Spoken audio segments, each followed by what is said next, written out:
We'll start today's session with a very quick revision of Hooke's law. So we will be revising only Hooke's law. Hooke's law. अगर आपको याद होगा, in the last session we saw what is Hooke's law. Very simple concept. It tells you that within elastic limit, stress is directly proportional to strain. Stress मतलब applied force, क्योंकि stress depend करता है applied force पे. Applied force को आप deforming force भी बोलते हो. जितना ज्यादा डिफॉर्मिंग फोर्स होगा उतना ज्यादा स्ट्रेस होगा, उतना ही ज्यादा स्ट्रेन होगा. और स्ट्रेन मतलब change in dimensions. And very obvious, I also give you an example.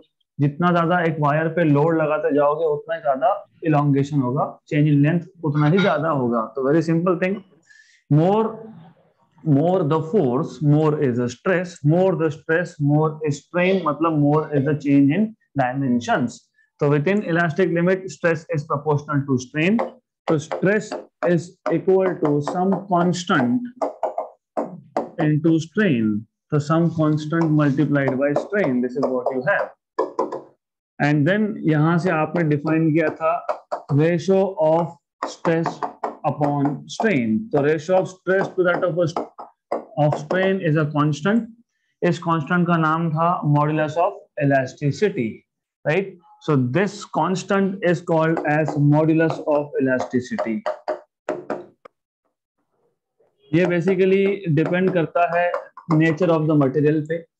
So it is just a ratio of stress upon strain. Then we saw, अगर हम एक graph plot करते हैं, and you should know y equal to mx. तो if I plot a graph और उसमें अगर मैं y axis पे stress plot कर दूं, तो this is stress. And on the x axis if I plot strain, तो ये आ जाएगा x.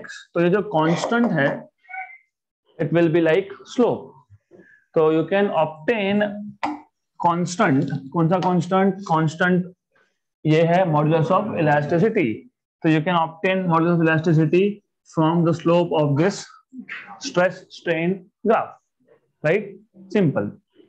So you need to know, and obviously आपको ये भी मैंने बताया था, the maximum value of stress up to which the graph of stress and strain is linear. जिस पॉइंट तक stress strain graph straight line होता है, उस पॉइंट को बोलते हो elastic limit. So this point E was called as elastic limit. Clear? Good? Fine. So now we will go ahead with the next topic, and that is modulus of elasticity. ये जो modulus of elasticity हमने लिखा है, ये तीन type के होते हैं. So you have three types of elastic modulus. Elastic modulus. Why three type? क्योंकि हमारे पास तीन टाइप के स्ट्रेस थे और तीन टाइप के स्ट्रेन थे. तो हर एक को corresponding you will have one modulus of elasticity. So what we know is there are three types of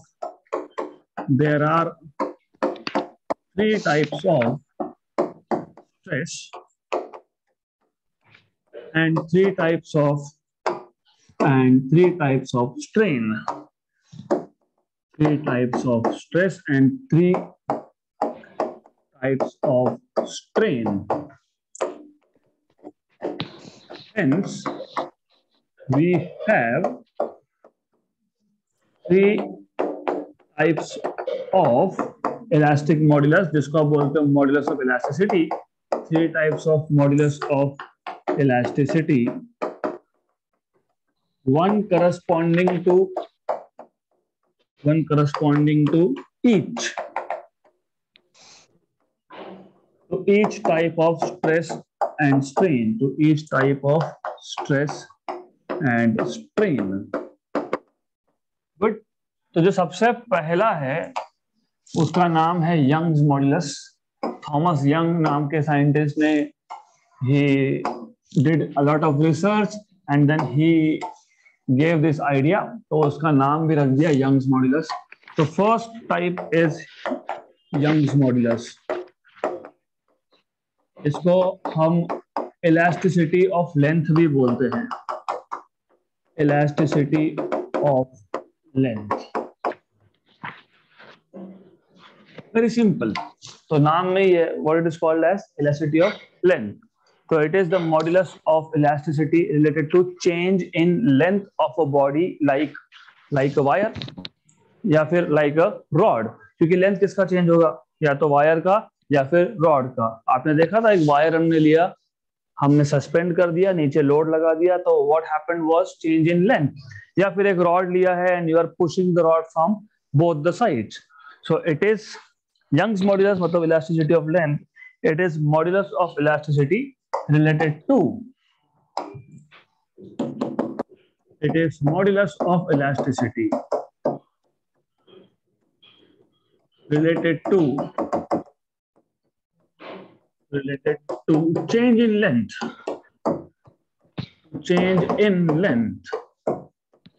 of bodies like metal wire, rod, etc. Right. और इसको और एक नाम है, it is also known as elasticity of length. बहुत simple है, it is also known as elasticity of length. Elasticity of length define कैसे करोगे इसको? Of course it is the ratio of, आपको याद है मैंने अभी बताया, just now we revise what is modulus of elasticity, stress upon strain. और हम यहाँ पे बात कर रहे हैं modulus of elasticity related to change in length. तो which was the stress related to change in length? Tensile. तो tensile stress upon tensile strain will be defined as Young's modulus और इलास्टिसिटी ऑफ लेंथ। तो define कर दो, it is defined as the ratio of, it is defined as the ratio of tensile stress that of tensile strain, and is denoted by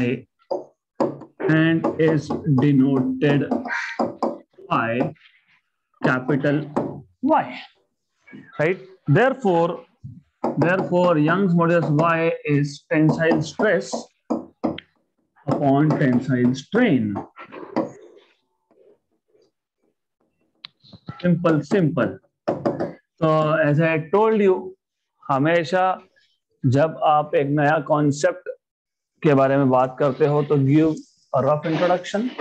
तो this is the introduction, what is this quantity वो बता दिया आपने, उसका definition बता दिया। Then the next part is if required draw diagrams. तो अब हम क्या करेंगे, हमको इसका फॉर्मूला चाहिए। जैसे आपने टेंसाइल स्ट्रेस का फॉर्मूला निकाला था F अपॉन A, और F क्या था mg, A क्या था पाई आर स्क्वायर। जैसे हमने टेंसाइल स्ट्रेन का फॉर्मूला डिराइव किया है डेल्टा L बाय L, तो वैसे आपको दोनों फॉर्मूलास पता है, you know what is tensile stress, you know what is tensile strain, तो दोनों को डिवाइड कर देंगे तो यंग्स मॉड्यूलस का फॉर्मूला मिल जाएगा। But while writing in exam you have to explain and draw diagram if required. तो वापस से वही केस है, हमारे पास एक रिजिड सपोर्ट है, एक वायर है, हमने इस वायर को सस्पेंड कर दिया फ्रॉम दैट रिजिड सपोर्ट और इसको नीचे एक लोड लगा दिया, तो this wire is loaded basically, there is a load of mass m. Then because of this load the length of the wire increases, so change in length produced is delta L. तो एक काम करेंगे, this is original length L and this is delta L. अब some books ये delta L की जगह पे लिखते हैं small l. तो small l normally they reserve for indicating for symbol for change in length, that is okay. आपको जो नोटेशन यूज करना है वो कर सकते हो, डजंट मैटर। तो ये आ गया मास m, राइट। तो even if I right delta L या small l is not one and the same thing, right. तो अभी एक्सप्लेन करना पड़ेगा, क्या बोलेंगे हम यहाँ पे, consider a wire, metallic wire suspended from a rigid support, free end of this wire is attached with a load. Okay, so consider a wire. Of course wire has to be metallic. Consider a metal wire suspended from a rigid support.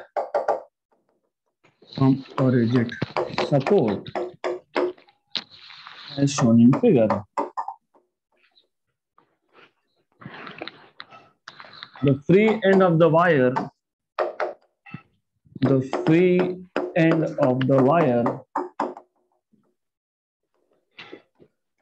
is attached या फिर loaded भी बोल सकते हो, is attached with a block of mass m.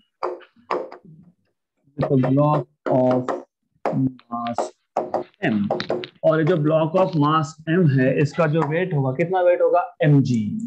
And this weight will act as deforming force, right?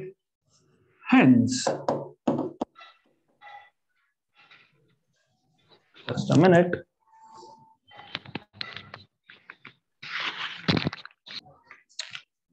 So hence, the deforming force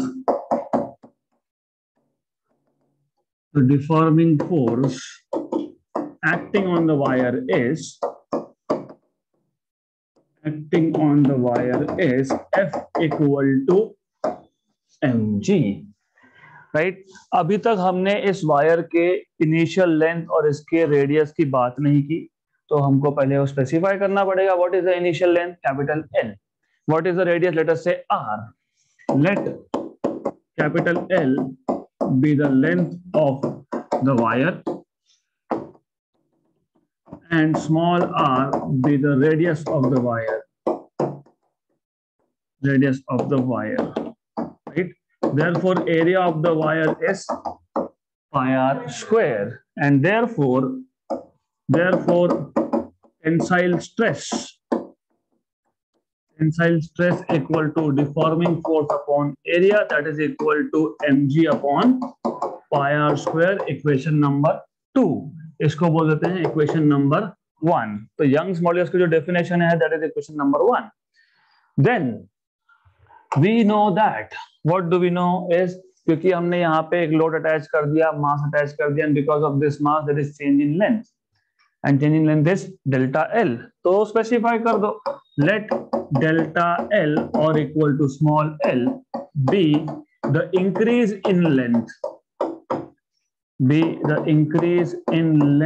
of the wire due to load, right? Therefore tensile strain is nothing but change in length, मतलब increase in length upon original length. Equation number 3. So from equation number 1, 2 and 3, Young's modulus y, which is tensile stress upon tensile strain, but tensile stress कितना है? mg upon pi r square, और tensile strain कितना है? delta L by L. So what you will get this, ये जो capital L है, ये denominator में है, ये जाएगा ऊपर, तो mgl upon pi r square delta L. Therefore, Young's modulus y is mgl upon pi r square delta L. ये मिल गया आपको यंग्स मॉड्यूलस का इक्वेशन. तो extremely simple thing, that is why I keep on saying कि chapter बहुत simple है. एक बार आपको सिर्फ डेफिनेशन पता लग गया, स्ट्रेस क्या है, स्ट्रेन क्या है, तो 3 टाइप के स्ट्रेस, 3 टाइप के स्ट्रेन. पहले टाइप का स्ट्रेस अपॉन पहले टाइप का strain will give you one modulus. दूसरा टाइप का स्ट्रेस अपॉन दूसरे टाइप का strain will give you another modulus, so on so fourth. पर क्वेश्चन ये है, ओनली गेटिंग अ फॉर्मूला ये हमारा एम नहीं था. हाँ ठीक है, फॉर्मूला है, इसकी वैल्यू भी आएगी, क्योंकि अल्टीमेटली एम मास अटैच की कुछ वैल्यू होगी, 1 किलो 2 किलो 3 किलोग्राम जो भी होगा. जी की वैल्यू आपको पता है, रफली 10 होता है. Capital L is the original length, जो भी वायर का इनिशियल लेंथ होगा, 10 मीटर 15 मीटर जो भी होगा. R will be radius of wire, and delta l increase in length can also be measured experimentally, आप मेजर कर सकते हो. तो यंग्स मॉड्यूलस की एक वैल्यू मिलेगी आपको, तो ये वैल्यू आपको बताता क्या है बेसिकली, दैट इज इंपॉर्टेंट. तो ये जो यंग्स मॉड्यूलस की वैल्यू है, it basically measures the opposition offered by the wire to the change in length. तो जब आपने इस वायर पे लोड अटैच किया तो what is happening, length is increasing, yes, but आपको मैंने बताया था कि व्हाट इज हैपनिंग कि जैसे ही लोड आपने लगाया लेंथ इंक्रीज होगा, मतलब वायर के अंदर जो पार्टिकल्स होंगे उनका डिस्टेंस बढ़ेगा। डिस्टेंस बढ़ेगा तो उसकी वजह से एक रिस्टोरिंग फोर्स जनरेट होता है। रिस्टोरिंग फोर्स अपोजिट डायरेक्शन में होता है किसको, एक्सटर्नल अप्लाइड फोर्स को। मतलब रिस्टोरिंग फोर्स क्या कर रहा है, अपोज कर रहा है किसको, चेंज इन लेंथ को। तो how much is the resistance offered by the wire to the change in length is measured by this quantity called as Young's modulus. तो यंग्स मॉड्यूलस या फिर modulus of elasticity measures resistance offered by the material to change in its length. Young's modulus measures the resistance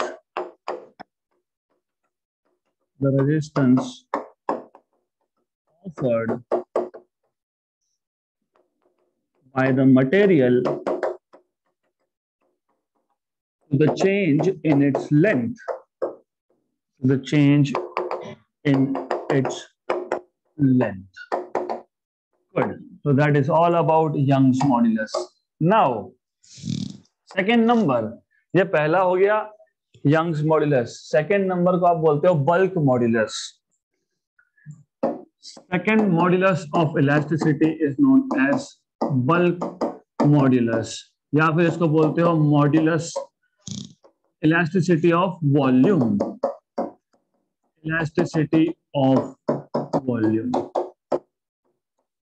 और as I told you, क्योंकि ये chapter इसीलिए बहुत interesting है क्योंकि यहाँ पे हम जैसे आलसी लोगों का काम है।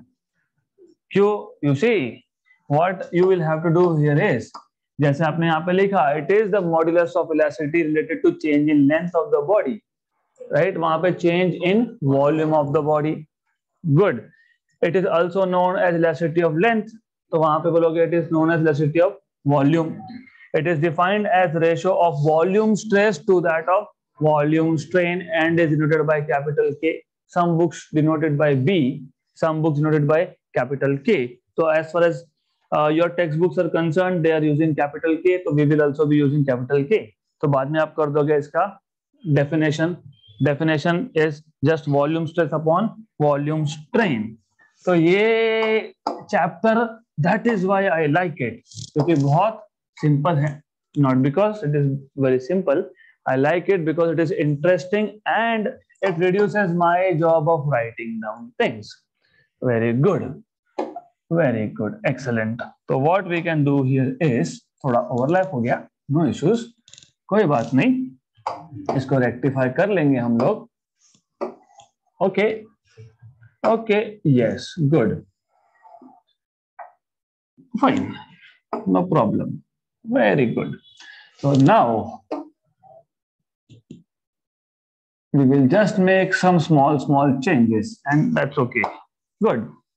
It is modulus of elasticity related to change in volume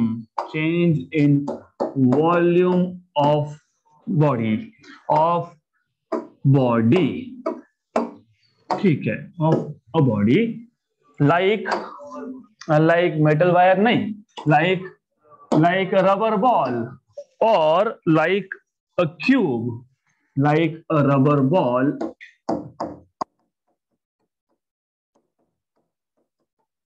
cube, etc. That's what you need to know. Good. अब यहाँ पे एक दो स्टेटमेंट्स हमको ज्यादा पता होने चाहिए. You need to know certain things here. देखो ऐसा है, ये जो यंग्स मॉड्यूलस था, it is only for solids, क्योंकि मेटल वायर पे आपने लोड लगाया. सॉलिड सुनो, मेटल वायर, लिक्विड पे लगाया क्या? नो. तो Young's modulus can be defined only for solids because change in length occurs only for solids. But this particular modulus, which is elasticity of volume, ये solid के लिए भी होता है, जैसे रबर बॉल लिया आपने, उसको पानी के अंदर डाल दिया एंड हर एक डायरेक्शन से प्रेशर लग रहा है तो there is change in volume. ये लिक्विड के लिए भी होता है, you take a liquid and then you compress it, आप कंप्रेस कर सकते हो लिक्विड को। ये गैसेस के लिए भी होता है, आप एक चेंबर लो, उसमें गैस भरो और ऊपर से पिस्टन को नीचे मूव कर दो, तो you can also change volume of gases. So ये जो मॉड्यूलस है, it is applicable to all three states of matter. It is also known as elasticity of volume. It is defined as volume stress upon volume strain. Fine, ये सब हम लिखेंगे, but additionally we have to write down that it is the property of all three states of matter. So it is known as elasticity of volume. Then bulk modulus is the property of bulk modulus is the property of solids, liquids and gases. Very good. This is what you need to know. It is defined as the ratio of volume stress to that of volume strain and is denoted by a letter capital K. Simple. Therefore you can say bulk modulus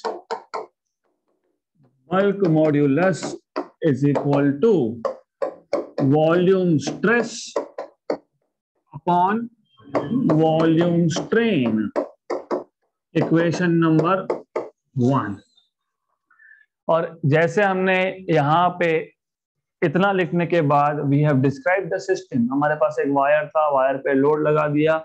in this case you will have a rubber ball and you will take that rubber ball inside water to some depth so that there is change in pressure. तो हमारे पास water है, we have water over here and then we will take a rubber ball inside this. So ये है original volume V and then volume कम होगा, the volume will decrease because of pressure from all the direction. So you will have pressure from all the direction. So anyways अभी नहीं दिख रहा है तो फिर हमको कलर चेंज करना पड़ेगा। Okay, fine. Let me change the color of this ball so that you can see there is change in volume. नहीं तो बोलोगे volume change ही नहीं हो रहा है, I'm just saying it. Good. So, oh finally, yes. Very good. Then ये inside जब water के अंदर जब होता है तो water exerts pressure from all sides. All directions, क्योंकि sides तो बोल नहीं सकते, तो all directions and there is change in pressure. और इस सिस्टम को हमने ऑलरेडी बहुत बार एक्सप्लेन किया, फिर बता देते हैं। ये V है और ये न्यू वॉल्यूम है V minus delta V. So consider a rubber ball of initial volume V, right? When this ball is immersed in water या फिर any liquid of course, immersed in water exerts pressure on this ball from all the directions.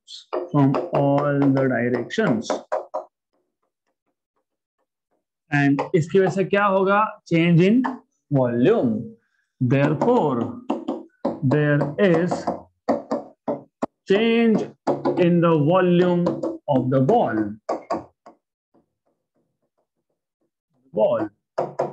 Let delta V be the decrease in the volume. And therefore, new volume of the ball is, of the ball is V minus delta V. यहां तक होने के बाद what you are supposed to do is, अब आपको volume stress define करना है. अगर वॉल्यूम स्ट्रेस डिफाइन करना है तो वॉल्यूम स्ट्रेस का डेफिनेशन पता होना चाहिए. तो we know that. What do you know is volume stress is force upon area. मैंने कल ही बता दिया था. DF is the force due to excess pressure, क्योंकि एक्स्ट्रा प्रेशर है इसलिए फोर्स है. और A is the area of the ball, right. But हमने ये सब ऑलरेडी डिफाइन किया है ना. Do you remember? But do you remember change in pressure is force upon area, and therefore you have force equal to A into dP, and therefore you will put this in volume stress. Therefore volume stress is equal to dF. What is dF? AdP. AdP upon A, cancel and cancel, so you have just dP. Equation number 2. Also we know that. What do you know about volume strain? Volume strain equal to minus delta V by V. Negative sign indicates that the volume is decreasing. जैसे वहां पे आपने delta l के case में plus लिखा था. क्यों plus लिखा था? Because length was increasing, and delta l लिखा था ना हमने. You see delta l because length was increasing, और यहाँ पे minus because the volume is decreasing, right.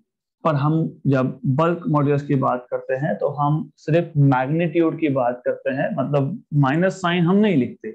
तो माइनस साइन अगर आपको नहीं लिखना है तो यू कैन से न्यूमेरिकली या फिर just magnitude wise. Numerically volume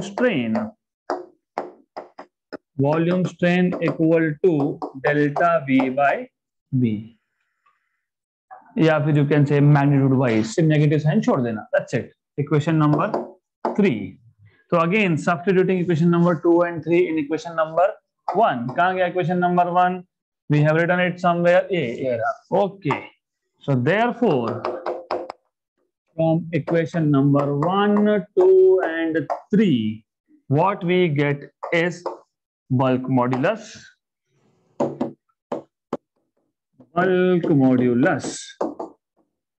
Okay. is equal to dP, मतलब volume stress upon delta V by V. तो नॉर्मली अब होता क्या है, ऊपर हमने dP लिखा, इसको हम डेल्टा V लिख रहे हैं. तो या तो यहाँ पे D की जगह पे डेल्टा लिख दो, या फिर यहाँ पे डेल्टा V की जगह पे D लिख दो. एक ही बात है, the same thing. Okay. D stands for small change in volume. Delta also stands for small change in volume. So doesn't matter if you want to write D or if you want to write delta. दोनों ही सही है. मैं D intentionally लिख रहा हूं क्योंकि आपको समझ में आएगा, जिनका मैथमेटिक्स है उनको समझ में आ गया होगा. dP by dV मतलब derivative of pressure with respect to volume. dV और ये आ गया V. करेक्ट? नहीं ना? Very good. जाग रहे हैं. dV by V. Good. And then ये V को आप ऊपर शिफ्ट कर दोगे तो V dP by dV. This is bulk modulus K. Good. अब मैंने एक चीज दोनों डेरिवेशन में जो नहीं बताई, मतलब डेरिवेशन नहीं, दोनों टॉपिक्स में नहीं बताई, जो बतानी भी नहीं चाहिए, वैसे आपको पता है. What I did not tell you is ये Young's modulus by definition Young's modulus क्या था? It was tensile stress upon tensile strain. Stress का dimensions आपको पता होंगे, units पता होंगे. What is unit of stress? Force upon area, मतलब Newton per metre square. Correct? तो स्ट्रेस के यूनिट्स क्या आते हैं? Newton per metre square. और स्ट्रेन के डायमेंशनलेस, इसका कोई यूनिट नहीं है. इसका मतलब स्ट्रेस का और प्रेशर का यूनिट सेम है, फोर्स अपॉन एरिया. जो यूनिट स्ट्रेस का है वही मॉड्यूलस का है. तीनों मॉड्यूलस का, modulus of elasticity of length, elasticity of volume and elasticity of shape, right. तो यहाँ पे you have to specify at the last that Young's modulus has same units as that of pressure, Newton per meter square, correct? Or dimensions m1 l minus 1 t minus 2.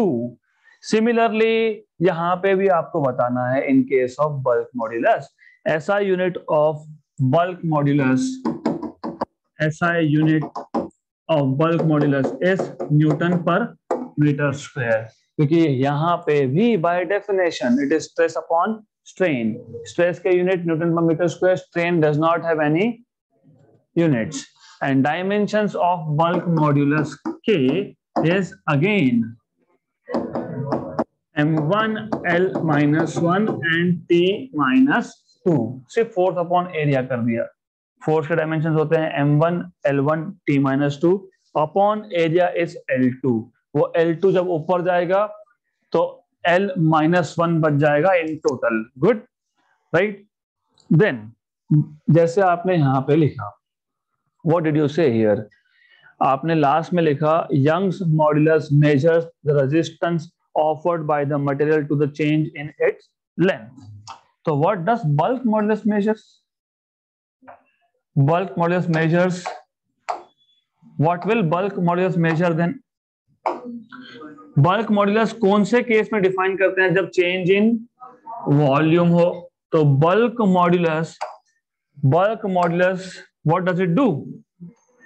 Measures the resistance offered by the material to the change in its volume. Simple, extremely simple case.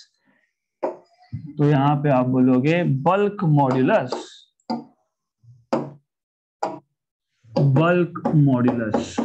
measures the resistance offered by a material to the change in its volume. Excellent, right? अब ये जो modulus है bulk modulus, इससे related हम और एक extra parameter define करते हैं जिसको बोलते हैं कंप्रेसिबिलिटी। तो compressibility is nothing but the reciprocal of bulk modulus. मतलब आपको सिर्फ 1 अपॉन बल्क मॉड्यूलस करना है, and 1 upon bulk modulus whatever you get is called as compressibility. So let us define what is compressibility. Very simple, compressibility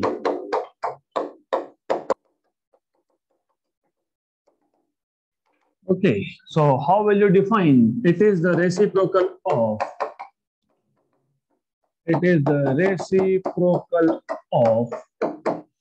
bulk modulus.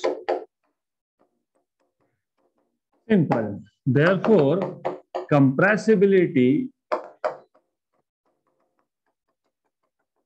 is equal to 1 upon bulk modulus. Simple, is 1 upon bulk modulus. Let us denote it by some symbol. इसको C बोल देता हूँ. This is not speed of light. नहीं तो बोला कि speed of light 310⁸. It is bulk modulus का reciprocal, which is called as compressibility. 1 upon K. But what was K? V dP by dV. Right? Okay. और ये numerically है, अगर आप साइन लोगे तो फिर नेगेटिव भी लिखोगे। ये जो dV by V है विद नेगेटिव साइन, 11th का पहला chapter. Do you remember fractional change in volume, right? जब भी आपके पास dl by li, that is fractional change in length, change in length upon original length, इसको strain भी बोलते हो, इसको फ्रैक्शनल चेंज इन लेंथ भी बोलते हो। Delta L by L you call it as tensile strain, और it is telling you how much is the change per unit original length. इसको हम फ्रैक्शनल चेंज इन लेंथ भी बोलते हैं। Example, just for an example, मैं real life के साथ connect करता हूं। आपके पास 100 रुपीज थे, आप गए 10 रुपए का चॉकलेट लेके आए, right, of course minus sign आएगा क्योंकि आपके जो एसेट्स थे, the amount of money you had becomes less now, right. If I ask you how much is the fractional change in your assets, fractional change, कितना खर्चा किया 10 और कितने में से किया 100, तो 10/100 इज 1/10 मतलब 0.1.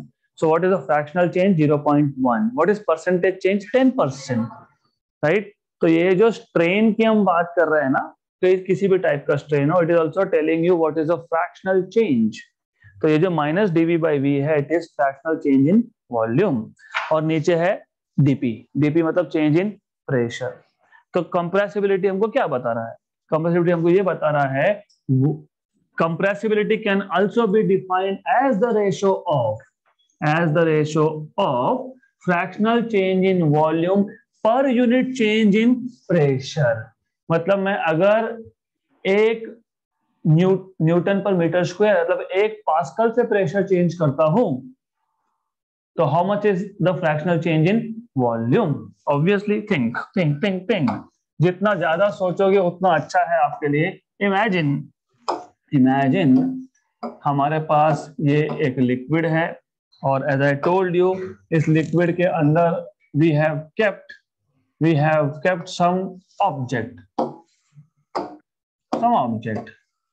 इसके अंदर है some object. Good. And then what is happening कि हमने इसको लिक्विड के अंदर रखा है, and because of this liquid is exerting pressure. तो क्या चेंज हुआ? वॉल्यूम चेंज हुआ. इनिशियल वॉल्यूम था V, फाइनल वॉल्यूम है V माइनस dV. गुड. तो fractional change in volume is minus dV/V. How much is the fractional change? अगर मैं यहाँ पे प्रेशर 1 पास्कल से चेंज करता हूं तो ये dV/V कितना? 1 pascal. To be very specific, I am changing the pressure only by 1 pascal, मतलब dP इज 1. तो this is what is given by compressibility. तो वेरी सिंपल. और हमेशा याद रखो, जिनको अभी भी नहीं समझ में आया, your problem is not physics, it is mathematics. Why? मैंने सिर्फ इतना ही किया, ये जो था ना, इसको थोड़ा ऊपर शिफ्ट कर दिया और इसको भी ऊपर ले गया, और लेके जा सकते हैं. और ये है fractional change in volume, right. Good. Yes. तो आप अब बोल सकते हो, therefore compressibility can also be defined as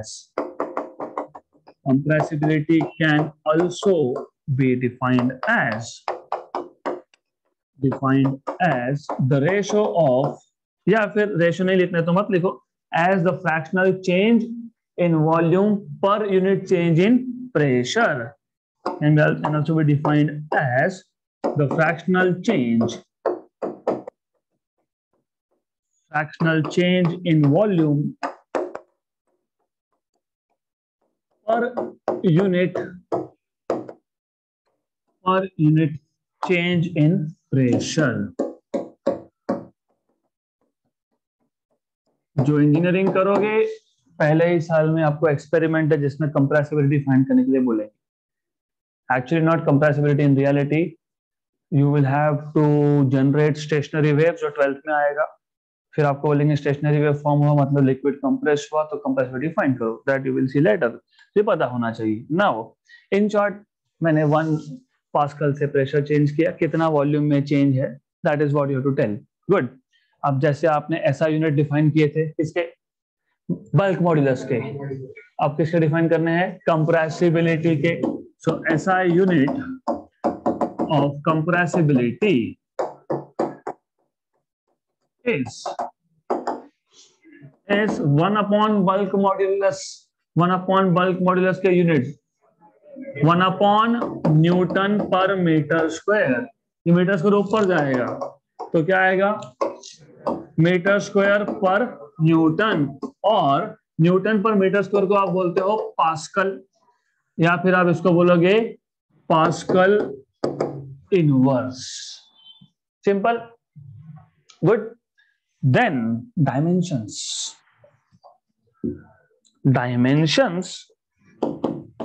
of compressibility dimensions of compressibility. What are dimensions of compressibility? 1 upon dimensions of bulk modulus. What are dimensions of bulk modulus? m1 l minus 1 t minus 2. तो ऊपर जाएगा तो क्या मिलेगा? m minus 1 l1 t plus 2. Simple. Good. So that is all you need to know about compressibility. बहुत ही simple topic है. Good. Then the last type of modulus, that is modulus related to change in shape, उसको हम बोलते हैं modulus of rigidity, modulus of rigidity, or it is called as elasticity of shape, elasticity of shape. तो अब इसमें आपको इतना पता होना चाहिए. ऑफ कोर्स लिखने का काम मैं अभी नहीं करने वाला. You know what you have to write. पता है ना, सब सेम ही तो है. It is the modulus of elasticity related to change in shape of a body. It is also known as elasticity of shape. It is defined as the ratio of shear stress to that of shear strain. तो simple है. It is extremely simple to define. तो यहां तक आपको पता ही है already. You know everything. तो आपको सब कुछ पता है. Of course you know everything. Good. तो easy. Fine. तो अब एक काम करते हैं, फटाफट से जो जो चेंजेस करने हैं कर लेते हैं. Good. So what we want to do is, we want to now हमको define करना है elasticity of shape. It is the modulus of elasticity related to change in shape of body. Of course, like a cube, right? Like a cube, etc. It is also known as elasticity of shape. It is defined as the ratio of shearing stress या फिर shear stress to that of shearing strain या फिर only shear strain. That's all you need to write. Change in shape. Body like a cube. Okay. Then it is also known as elasticity of shape.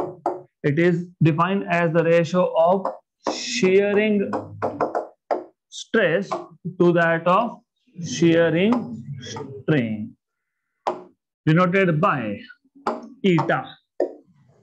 It is denoted by eta, right? Eta. Okay. Then of course यहां पे भी change करना पड़ेगा. क्या बोलोगे? यहां पे भी वही shearing stress upon shearing strain. Therefore eta equal to shearing stress upon shearing strain. Then अब you have to go back to shearing stress. तो याद है shearing stress डिफाइन करने के लिए हमने क्या किया था? हमने पहले लिया था एक cube. Consider a cube A B C D E F G H, right? मैं आपको A B C D नहीं सुना रहा हूँ. I am just telling you that the cube was named as A B C D E F G H. आगे मत बोल देना, नहीं तो गाना बन जाएगा वो. You know, we also have such kind of song. तो वो गाना नहीं बनाना है. तो यू हैव अ क्यूब, और क्यूब के जितने भी फेसेस होते हैं 6 faces, they are all squares. तो you have this cube, right? तो ये है आपके पास क्यूब. इस क्यूब का जो बेस था उसको हमने बोला था A B C and D, और ये हमने रखा था फिक्स. तो the base was kept fixed, A, B, C, D, and here E, F, G, and H. And if you remember, हमने इस पे एक टेंजेंशियल फोर्स अप्लाई किया था, और ये टेंजेंशियल फोर्स हम टॉप मोस्ट लेयर पे अप्लाई कर देते हैं. which is called as F suffix T. Because of this tangential force, there is change in the shape of the cube and now the cube becomes parallelepiped. तो shift होगा, there is shift. हर एक layer, कौन सा layer छोड़ के? Base का layer छोड़ के हर एक लेयर शिफ्ट होगा. There is a shift in each layer and now the cube is no more a cube but it has become a parallelepiped. So it is something like this. Good. तो बन गया ये parallelepiped. H, the vertex side is now at H dash, E is at E dash, F is at F dash and G is at G dash. Very good. अब मैं system को समझाने नहीं वाला, आपको ऑलरेडी पता है क्या लिखना है. Consider a cube A B C D E F G H whose base A B C D is fixed. Let a tangential force is applied on the upper face E F G H. Because of this deforming force, the shape of the cube changes to parallelepiped A, B, C, D, E dash, F dash, G dash, and H dash. We know that shearing stress is defined as relative displacement of any layer. So what we know is shearing stress is relative displacement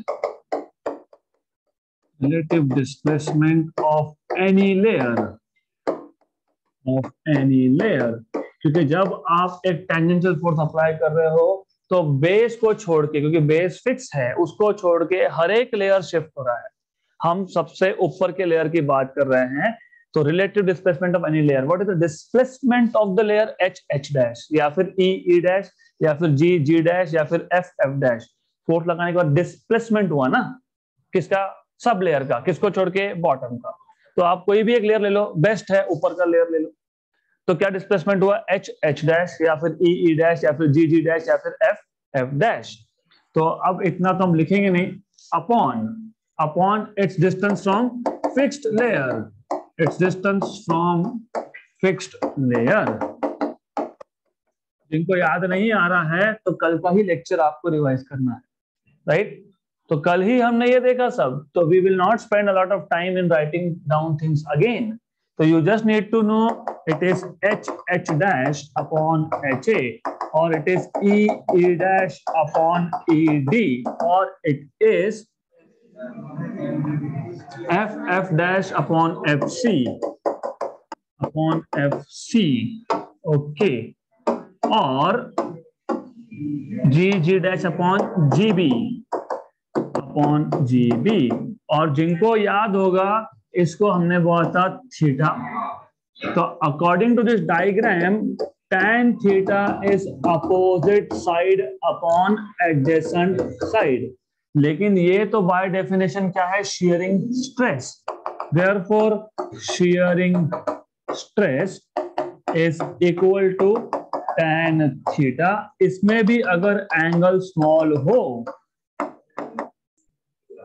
if theta is small, tan theta is approximately equal to theta, and therefore what you have is shearing stress equal to theta, right? तो यहां तक तो पता ही है, correct? Right? सही है? हाँ बोल रहे हो. I am so amazed that how you can call this as shearing stress. It was shearing strain, distance upon distance, dimensionless, right? तो ये आपको पता होना चाहिए.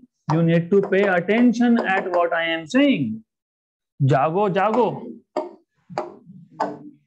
Good. ये था shearing strain. Very good. Shearing stress कैसे डिफाइन करते हो? Tangential force upon area. Simple. Good. Also, what you have is shearing stress. Shearing stress is tangential force upon area. Simple. So repeat after me. Shearing stress is force upon area. यहाँ पे force कौन सा है? Tangential. और shearing strain is what? Theta. Relative displacement of any layer मतलब distance upon distance, distance upon distance is dimensionless और strain is a quantity which is dimensionless. तो गड़बड़ मत करना। और मैं कुछ चीजें यहाँ पे इंटेंशनली करता हूँ so that you do not do this in exam. ये आ गया equation number 3 from equation number 1, 2 and 3। eta is stress upon strain या strain upon stress? Stress upon strain. कौन सा stress? Shearing stress. Shearing stress क्या है? F T upon A. और shearing strain क्या है? थीटा। तो it is F T upon A theta. तो this is what? Modulus of rigidity. इसको नाम क्या दिया है? मॉड्यूलस ऑफ रिजिडिटी और इलास्टिसिटी ऑफ शेयर। राइट इसके डायमेंशंस क्या आएंगे? Dimensions not units. डायमेंशंस क्या आएंगे ईटा के? जो स्ट्रेस के डायमेंशंस है, क्योंकि it is again stress upon strain. What is dimensions of stress? m1 l-1 t-2। इसके यूनिट्स क्या आएंगे? Newton per metre square. Okay so that's it for today.